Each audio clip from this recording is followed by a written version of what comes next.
Hello guys, मी आरती आणि आरती स्टिचिंगमध्ये आपलं सर्वांचं मनापासून खूप खूप स्वागत आहे।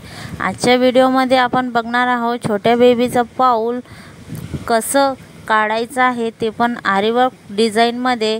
तरी व्हिडिओ स्किप न करता व्हिडिओ पूर्ण बघा। चॅनलवर जर का नवे असेल तर लाईक करा, शेअर करा, सबस्क्राईब जरूर करा आणि बेल आयकॉनसुद्धा दाबा, जेणेकरून यानंतरचे जेही काही व्हिडिओ मी अपलोड करेल त्यांचे नोटिफिकेशन सर्वात अगोदर तुमच्यापर्यंत पोहोचेल। तर आता तुम्ही बघू शकत आहात की मी कशा प्रकारे ते आखून घेतलेलं आहे। माझ्याच्याने एवढं काही खास ते आखून झालेलं नाही आहे, पण तुम्हाला ज्या पद्धतीने सुंदर काढता येईल तुम्ही त्या पद्धतीने काढू शकता। तर गाईज, आता खूप सोप्या पद्धतीमध्ये मी तुम्हाला हे पाऊल जे आहे ते काढून दाखवणार आहे। तरी तुम्ही स्किप व्हिडिओ करून नका बघू आणि बघा तर मी ते कशी बनवते। तर त्यासाठी लागणार आहे आपल्याला सुई।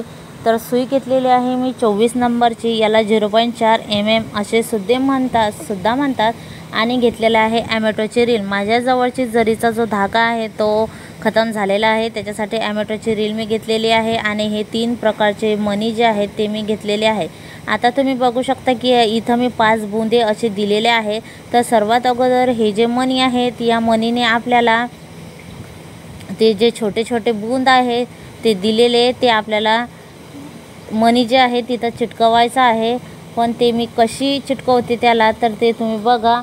आणि तुम्हाला जर हा व्हिडिओमध्ये मणी कसा मी तिथं चिटकवलेला आहे ते जर कळालं नसेल तर मी डिस्क्रिप्शन बॉक्समध्ये ऑलरेडी मणीवर्कचा जो व्हिडिओ आहे तो टाकलेला आहे, तुम्ही तो तिथं जाऊन बघू शकता की तो मणी आपण कसा फिट करू शकतो। तर सर्वात अगोदर आपल्याला सुईमध्ये जो धागा आहे तो वरच्या साईडने असा ओढून घ्यायचा आहे आणि ओढल्यानंतर जो मणी आहे आपला तो मणी आपल्याला सुईमध्ये घ्यायचा आहे आणि सुईमध्ये घेतल्यानंतर जो धागा आपला वरच्या साईडने आलेला आहे त्या धाग्यामध्ये तो आपल्याला असा टाकायचा आहे। टाकल्यानंतर परत सुई खालच्या साईडने आपल्याला धाग्याच्या आतमधून टाकायचे आहे आणि आतमधला जो धागा आहे तो बाहेर ओढायचा आहे। बाहेर ओढल्यानंतर आपल्याला तो धागा असा वरच्या साईडने ओढल्यानंतर आपल्याला तो धागा परत जे आपला जो मणी आहे त्या मणीच्या चारही बाजू म्हणजे त्या गोलाकार मणीच्या भोवती आपल्याला तो असा टाकायचा आहे। तुम्ही बघू शकता की मी कशा प्रकारे टाकत आहे। तर आपल्याला तो असा हाताने व्यवस्थित त्याच्या चारही बाजूने असा गोलाकार साईडने टाकून घ्यायचा आहे आणि खालच्या साईडने धागा ओढून घ्यायचा आहे, जेणेकरून धागा वरच्या साईडने दिसणार नाही आणि आपला जो मणी आहे तो व्यवस्थित फिट लागून जाणार आहे। तर गाईज, खूप सोप्या पद्धतीमध्ये मी हा मणी जो आहे तो इथं अटॅच केलेला आहे। परत तुम्हाला एकदा सांगते, सुईमध्ये धागा वरच्या साईडने वरती ओढून घ्यायचा आहे आणि ओढल्यानंतर मणी जो आहे आपला तो आपल्याला सुईमध्ये टाकून घ्यायचा आहे। तर आता तुम्ही बघू शकता कशा प्रकारे मी करत आहे।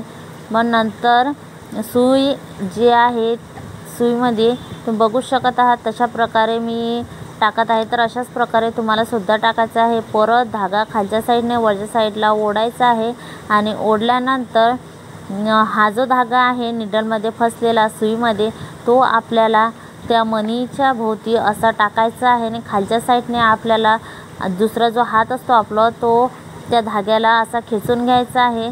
तर तुम्ही बघू शकता मणी कसा फिट आपला तिथं अटॅच झालेला आहे। तर अशाच प्रकारे आपल्याला हे 3 सुद्धा असेच अटॅच करायचे आहेत।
आहे.